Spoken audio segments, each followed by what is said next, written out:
Hello everybody and welcome to BWTales print number 47.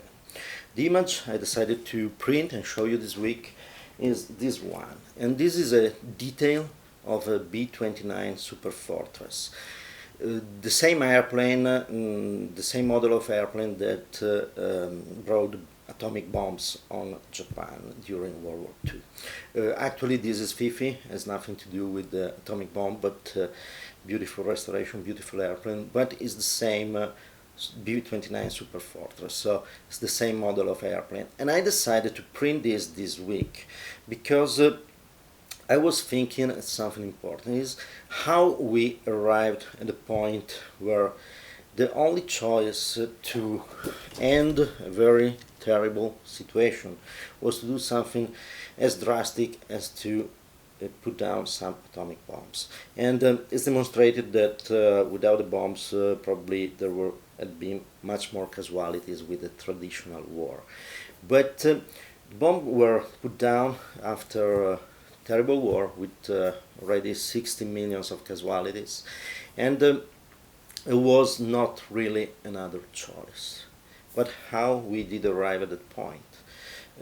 And this is something that made me think, is always people think that the dictators in Europe, they arrived from nowhere and got power with violence and all these kind of things. But actually it was a series of very small things that went on and brought the people to the point of no return. At a certain point it was not possible to go back to the same freedom, the same situation without the 60 millions of deaths. And how they arrived at that, it's kind of simple. And I started to think about this because I read a friend posted something on Facebook that was about a dog with a very long chain, no problems, and every day you take out a link of the chain, and at the end the dog found itself basically with a very short chain without any possible movement, and is so trained to that day by day that he never understand what is going on, and it didn't even complain. So the same thing is what happened in Europe, and people start to accept to lose their freedom, and to lose their freedom in change of safety, for example. The dictators started to do some healthcare plans, and the people were, okay, I now can have some free care, so I can accept the fact that on the other side I lose freedom. They accepted to lose freedom because dictators stopped some violence going on. And by the way, they were the organizers of the violence, basically. So but people start to think, wow, I feel safer, so that's good. People, as they say in Italy, they accepted fashion because the train were sharp, finally, were on time, on schedule. But there are a lot of things like that. People start to accept things like censorship, and it's something that we are accepting right now. They start to accept the fact that there were bureaucrats deciding what can be published or not, what is the truth and what is not. They are the fact checkers at the time, and exactly the same right now. So people decided, yeah, I can accept that. People decided to accept things as losing the option to have guns without registering them. That's another thing that nobody knows almost, but actually the first need to register guns was invented by Hitler and Mussolini in the 30s. Mussolini in 36. I still have a registration of a gun that was owned by my grandfather. So that's the things that was accepted. Now, obviously, after the gun registration, it was so easy to take the guns away from oppositors of the regime, or Jews, or people like that. So that was something that was accepted, and nobody cared.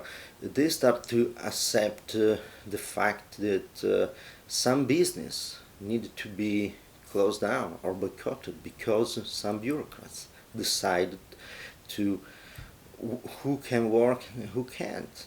And that's exactly what is going on right now with the excuse of COVID.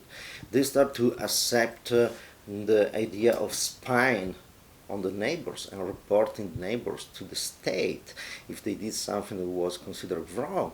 And we now have a government in Italy, and you have a lot of Democrats in USA, asking the people to report if the neighbors have a party with more than 5 or 6 people for Thanksgiving or Christmas and these kind of things. And a lot of people are accepting these kind of things. And all these little things that were accepted, people accepted some absolutely ignorant people at power, but that was accepted. And all these kind of things were little by little, step by step accepted. And at a certain point they accepted one thing that was absolutely the point of no return, and they accepted voter fraud. Everybody knew that at the second time that the dictatorship were elected, the elections were just fake, were just something organized, and the results was obvious because there were a lot of frauds. There were intimidation, a lot of intimidation against the free people, the people working at the polls. They were intimidated if they didn't follow the orders of the regime. So that was accepted. And that was the step that was, in my opinion, with the registration of guns, it was the point of no return, because that was taken away from the people the right to express themselves and judge how the government worked. Was the possibility for the people to say, no, you are not doing good, we vote another person in. But that was no more possible, because if you accept the frauds the first time, you will never have other honest elections in your life. And the only way to get out of there is with something that is kind of dangerous and very bad, because it's a kind of a revolution. But if you have no more your guns, you cannot even do that in a small scale. So what happened is that in Europe it was not possible to go back to something normal, to the normal freedom, without something huge as a World War II, something that caused 60 million and more of deaths. And so this is the things that I am thinking this week, is we see a B-29, we see an airplane that was used to do something as terrible as using atomic bomb, something that nobody wants to do, by the way. But it was a point where the bombing, the atomic bombing, was the only way out of a very, very bad situation. And that was the point. But the point started the path to this. When we arrived to this, it was already written that that was the destiny.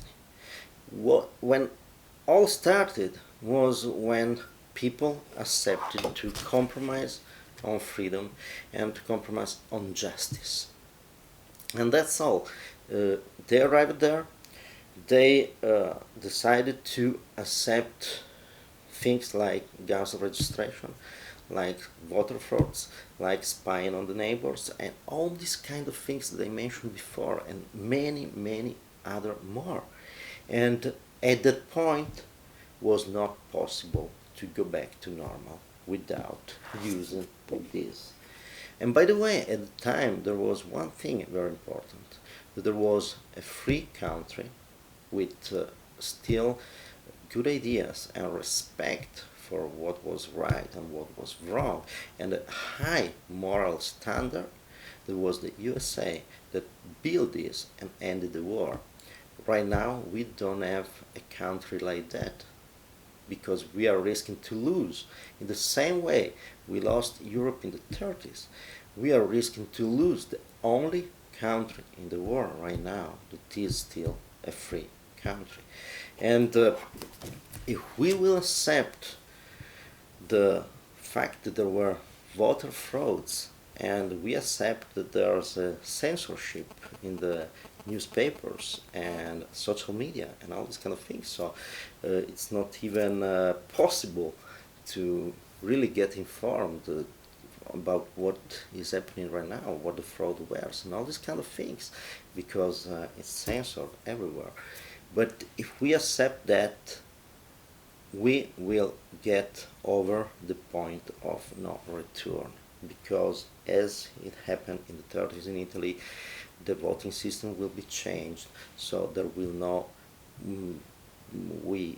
not be a way to get back to normal without something terrible happening. And that's absolutely all, and that's something that was already done. People with a lot of political conviction wrong already changed, with the excuse of virus, change the voting system, and you can bet they will change the voting system for all the country for next time. And this is the point. This is where we are. And by the way, it's a lot of people says yes, but we will never arrive to something like that, and it's probably not like that. But every war in history was different from the war before. As they fought the Napoleonic Wars was a way. In the First World War it was already different, because they used the same method, but they had different weapons. They had the gas, they had all these kind of things. The Second World War was fought in a totally different way, because it was with heavy bombing and all these kind of things.